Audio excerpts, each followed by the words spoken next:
আজকে সৌদি আরবে রিয়াদে অনেক গরম, প্রচুর গরম। গাড়ি নিয়ে একটু বের হইছি, বাইরে কোনো পার্কিং নাই।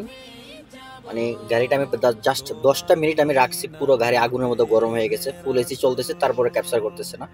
লাস্টে একটু ঘুরা গাইরা দেখি যে এখানে 2টা 3টা গাছ আছে, গাছের নিচে আমি গাড়িটা এখন রাখছি। অনেক এখানে একটু ঠান্ডা আছে, আলহামদুলিল্লাহ।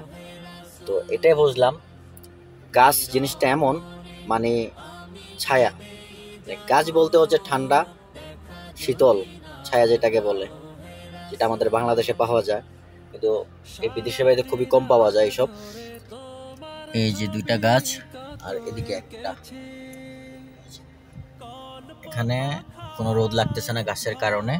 আর এদিকে যদি দেখায়, দেখেন কি পরিমাণ রোদ। আলহামদুলিল্লাহ।